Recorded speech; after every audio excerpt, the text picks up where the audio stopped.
Tonight because I thought that was a great team win, and reason being is we fought through a lot of adversity. When you look at the fact that we were without our leading scorer and rebounder, and throughout the game we had so many different obstacles that we had to overcome. Markel had back spasms at halftime. I didn't even know if he was going to be able to play the second half, and then of course Braxton Beverly may be the most beat up guy in the country, but he always responds.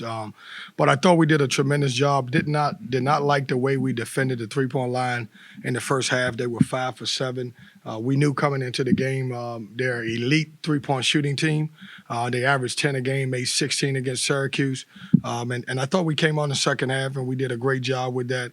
DJ Funderburg was tremendous in his activity.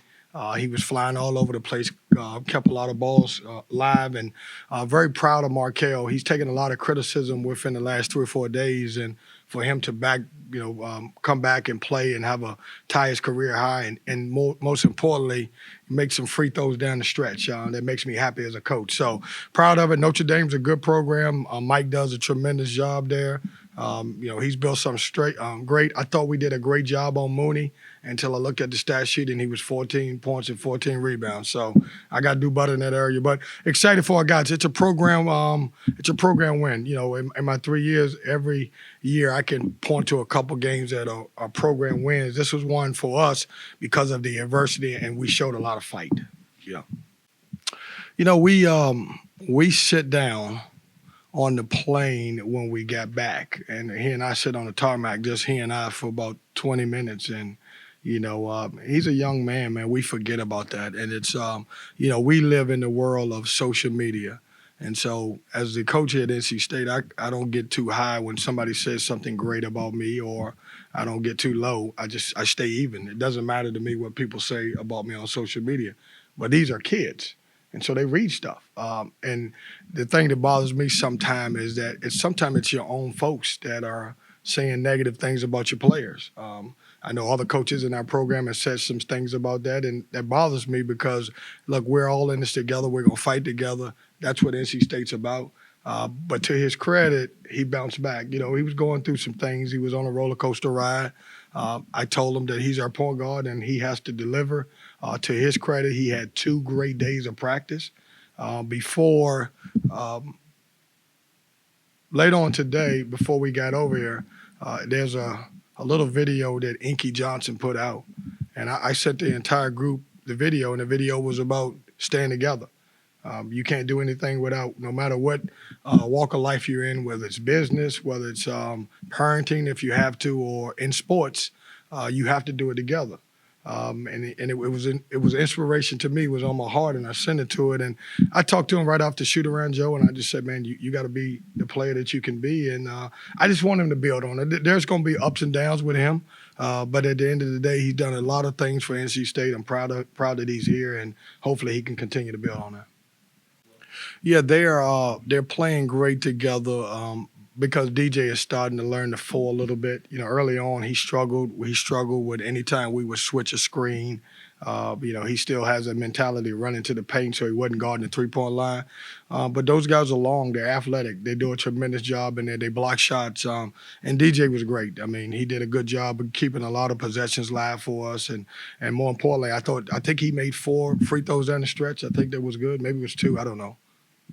Well, we wanted to we didn't anticipate that the Hubs was going to go off that much, and he did a great job. So we made an adjustment, and we took Braxton Beverly off of him. We put Devin Daniels, who probably not going to get a lot of credit about the win because he didn't score a lot, but he did a tremendous job in that area. With those guys, man, they're so good because they pick you apart.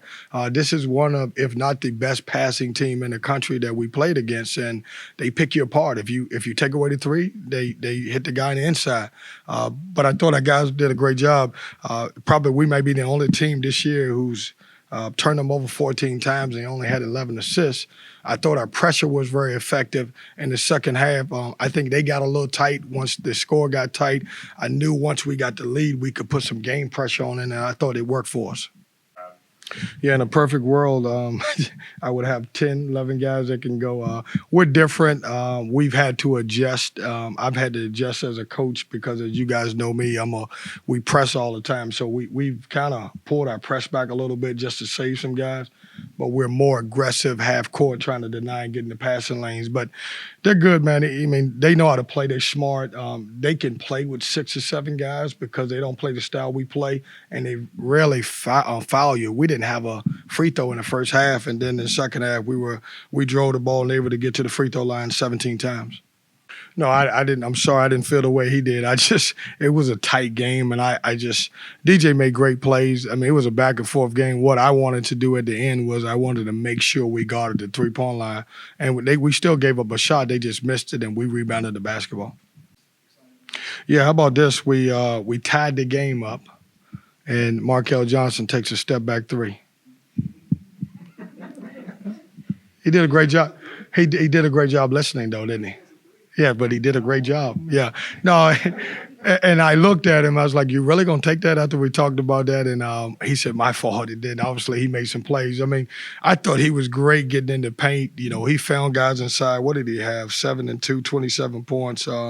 Made his free throw, and he was 4 for 9. I mean, he did. That was a Markel Johnson that we've seen in the past, and I'll let him take that step back three every now and then. Man, you're trying to make me be emotional. That kid, man, he's what everybody should be. He's a guy who didn't play 2 years of basketball as a senior in high school and as a freshman last year, and just to see him come back and play the way he's played. I mean, I never would have anticipated. I knew recruiting him out of high school, he was probably one of the best shot blockers I've ever seen. But with his shoulder injuries, I didn't think he would be that aggressive. I thought it would take some time. And as a matter of fact, the first time I let him practice, I said, "Now don't try to block shots." I said, "I just want you to wall up," because I was nervous. I didn't want him to dislocate his shoulder. And the first practice, he probably blocked 8 shots. And I'm like, "Man, you got to be careful." But I'm excited. I love that kid. He does a tremendous job for us. He does everything right. Yeah. Yeah, a lot of people, Joe, are proud in Cleveland tonight with the two Cleveland boys playing well together.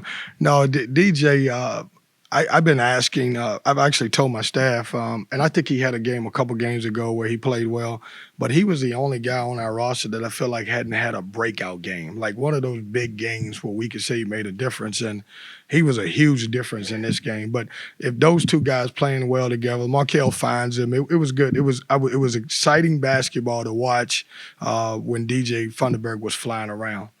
He's already 6'10", and he was very active and did a tremendous job. Didn't force anything in the middle of the zone, made the right play. I've been on him, Joe. He's got 4 assists and 16 coming into this game. He got 4 assists and 16 turnovers.